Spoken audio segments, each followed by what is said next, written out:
एक जमाना था जब न्यूटन एक एप्पल के नीचे बैठा था, सोच में डूबा हुआ दुनिया के राज समझने की कोशिश कर रहा था। और फिर एक एप्पल उसके सर पे गिरा, जैसे किसी ने उसे जगा दिया हो। और उस पल ने दुनिया बदल दी। एक छोटी सी घटना ने एक बड़ी सोच को जन्म दिया। न्यूटन ने ग्रेविटी डिस्कवर की, एक ऐसे कॉन्सेप्ट को समझा जो आज भी हमारे जीवन का हिस्सा है। बस एक पल और सब कुछ बदल गया। आज के जमाने में ये पल और भी तेजी से आते हैं। वो ही पल एक मेमे बन सकता है जो विराल हो जाए और सबके चेहरे पे मुस्कुराहट ले आए। एक झलक, एक स्क्रीनशॉट, एक आइडिया और आपका मेमे तैयार है। बूम। रिलेटेबिलिटी ग्रेविटी से ज्यादा जोर से हिट करती है, लोग तुरंत कनेक्ट कर लेते हैं। आपको फिजिक्स इन्वेंट करने की जरूरत नहीं है, बस कुछ ऐसा बनाना है जो लोगों के दिल को छू जाए। बस कुछ पोस्ट करो जो लोग फील कर सकें, जो उनके इमोशंस को कैप्चर कर सकें। कुछ सच्चा, कुछ सिली, कुछ जीनियस। और फिर देखो कैसे लोग उसे पसंद करते हैं। लाइक्स बढ़ने लगते हैं, कमेंट्स आने लगते हैं। Too real, I felt this, bro read my mind, ये सब सुनने को मिलता है। डुएट्स, शेयर्स, रिपोस्ट्स सब चालू हो जाता है और आपका कंटेंट विरल होने लगता है। जैसे ग्रेविटी एल्गोरिथम भी लोगों को खींच लेता है। मीमिंग मुश्किल नहीं है, बस थोड़ा सोच समझ के करना है। बस गिरते पल को देखना है और लोगों को हंसी दिलानी है, उनके दिल को छू लेना है। एएपी जीनियस होने की जरूरत नहीं है विरल होने के लिए, बस एक पल चाहिए जो सब कुछ बदल दे। बस एक पल चाहिए, बाकी सब वो तो ग्रेविटी है। और आखिर में सब कुछ अपने आप हो जाता है। न्यूटन फिर से, लेकिन अब वो लैपटॉप पे मेमेस देख रहा है और हंस रहा है, क्योंकि मेमेस भी एक तरह की ग्रेविटी है। एप्पल से अपलोड्स तक सब कुछ बदल गया है। न्यूटन के पास एप्पल्स थे, आपके पास विफी है। जाओ, मेमे इट हैपन। वायरल होने का रास्ता आपके हाथ में है। अब जब हमने समझ लिया है कि एक मीम कैसे वायरल हो सकता है, चलिए देखते हैं कि इस क्रिएटिव प्रोसेस को कैसे शुरू किया जा सकता है। सबसे पहले इंस्पिरेशन की बात करते हैं। मीमे बनाने के लिए आपको ऐसे मोमेंट्स ढूंढने होंगे जो रिलेटेबल हो। ये मोमेंट्स आपको हर जगह मिल सकते हैं, TV shows, movies, daily life situations, even news events. अगला स्टेप है कंटेंट क्रिएशन। आपको एक सिंपल बट इंपैक्टफुल इमेज या वीडियो क्लिप चूज करना होगा। एक बार जब आपके पास ये हो, आपको सोचना होगा कि कैसे आप इससे फनी, विटी और रिलेटेबल बना सकते हैं। कैप्शन इसकी। कैप्शन ऐसा होना चाहिए जो लोगों को तुरंत समझ आए और उन्हें हंसा दे। आपको यह भी याद रखना होगा कि मेमेस को सिंपल रखना ही बेस्ट होता है।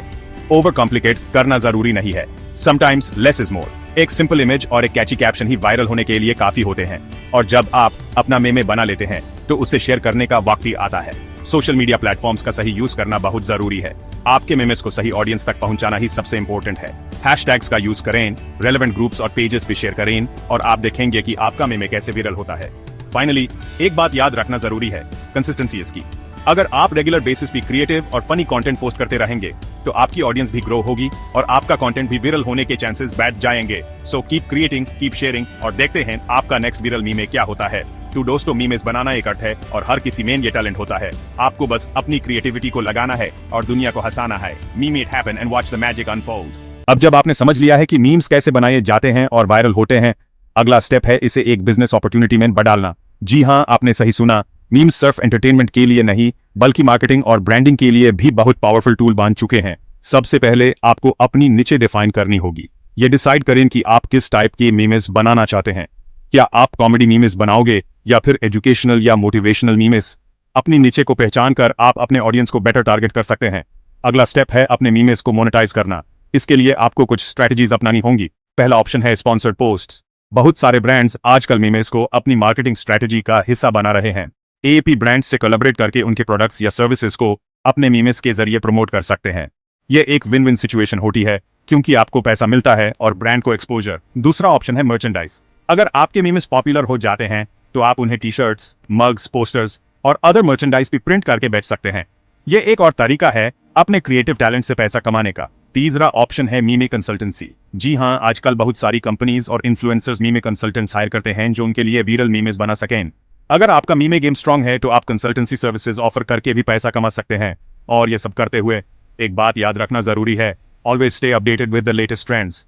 मीमेस का वर्ल्ड बहुत फास्ट पेस्ड होता है और अगर आपको रेलेवेंट रहना है तो आपको कॉन्स्टेंटली न्यू ट्रेंड्स और फॉर्मेट्स को अडॉप्ट करना होगा। तो दोस्तों, मीम्स सिर्फ एक आर्ट नहीं बल्कि एक बिजनेस भी बन सकता है। आपको बस अपनी क्रिएटिविटी और स्ट्रैटेजी को सही डायरेक्शन में लगाना है। Meme it happen and watch your creativity turn into a profitable venture. Keep creating, keep sharing और अपने मीम्स से दुनिया को एंटरटेन और इंस्पायर करते रहिए।